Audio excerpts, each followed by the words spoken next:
Chandler, it's still running. Stop it, please. For God's sake, please stop it. There's no more time. You've got to, please, stop it. Stop it now. Turn it off. Turn it off. Stop it. Stop it. Stop it. Stop it. Stop it. Stop it. Stop it. Hi guys, my name is Will and welcome back to the channel. So today we are going to be talking about Halloween 3 Season of the Witch and why it is now considered a cult classic. So picture this, 1982, Halloween 3 is released. Fans rush to the movie theatre who what they think is going to be another Halloween with Michael Myers in it. But to their displeasure, Halloween 3 did not have Michael Myers in it the way they intended to be it. So back in 1982, they thought Halloween 3 killed the franchise. But in modern day, in retrospect, a lot of horror fans actually consider it to be one of the best entries in the Halloween franchise and an all-round 80s horror classic. So when fans went to the theatre to see what they thought was going to be Michael Myers, the movie ultimately it was sci-fi horror, so nothing to do even remotely close to a slasher that Halloween usually is. They had conspiracy themes in it with obviously the Doctor. They had robots in it, and it was Celtic / Druid magic in it, so completely off the Richter scale in terms of what fans were expecting and what they actually got. So John Carpenter mentioned multiple times, so he didn't want to come back and do the second Halloween movie. So Halloween 3 was his original plan for what he wanted the Halloween series to actually be. He wanted it to be an anthology series that every Halloween you would have another movie that John Carpenter made, and it would have different themes and it would no longer have Michael Myers in it. So that's why he ultimately stepped away from the series and didn't care about it anymore. He made the Halloween 1 and he wanted that to be the end. Halloween 2 didn't want nothing really to do with it, and in Halloween 3 he got his wish to make Season of the Witch. So why this movie failed was, obviously I wasn't around back in 82 because I'm still young-ish. I feel that fans were expecting to have Michael Myers in it from probably misleading marketing, and it was just all round weird and probably too ahead of its time, to be completely honest with you. That's why it's probably regarded now as a cult classic.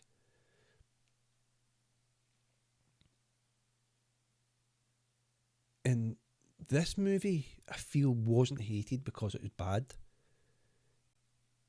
It just, audiences didn't expect the movie, so that's why they were upset about it, and that's why every critic back then was calling it bad, because it wasn't what they were expecting. They were expecting Michael Myers front and centre. But now it has become a cult classic for the synth soundtrack, which I thought was amazing. The eerie atmosphere, in this movie is just peak 80s classic horror.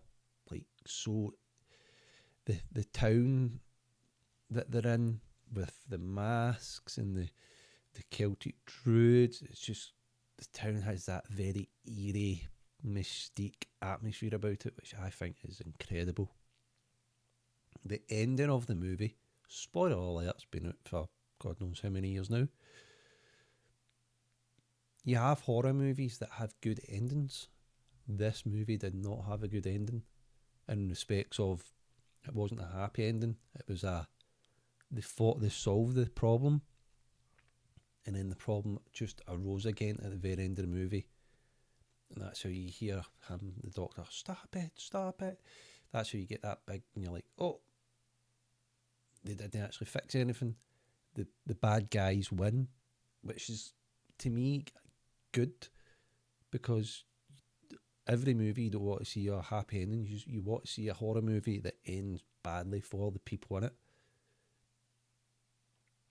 The practical effects with the pumpkin mask deteriorating and melting into the skin, with the snakes and stuff coming out it. The bit where the hotel, the mouth opens up. You need to watch the movie for the practical effects alone. But 82, the practical effects were just so good. And then you go to its unique identity. I don't think there was anything like this movie back then. It was so unique. It had its own identity. And I just don't think people were ready for that sort of movie.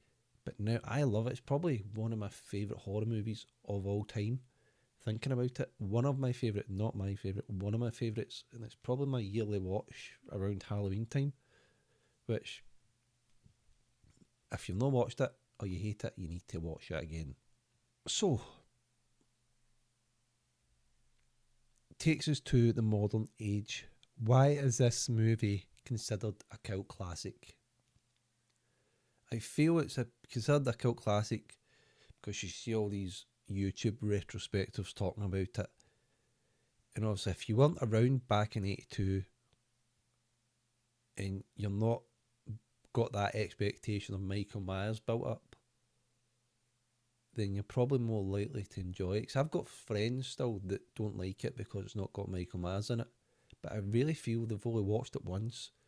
It's not got Michael Myers, and then they don't watch it again. I feel they have to sit down and just disassociate Michael Myers from this movie completely and watch it through the lens of, what if this wasn't called Halloween and it was just called Season of the Witch?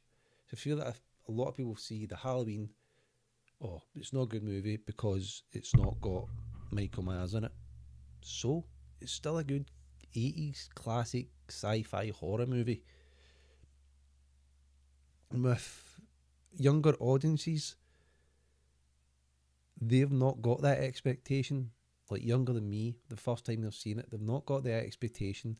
If they just see it for what it is, Halloween, Season of the Witch, if they've not seen Halloween 1, Halloween 2, they go into it with a clean slate.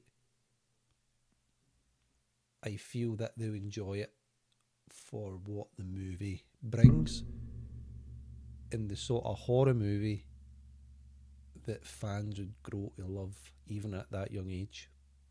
So with that all being said, do you think Halloween 3 failed because it was ahead of its time? Because it did have Michael Myers in it? And what is your overall thoughts about Halloween 3? If you somehow see this video, leave your comments down below and I'll see you on the next one.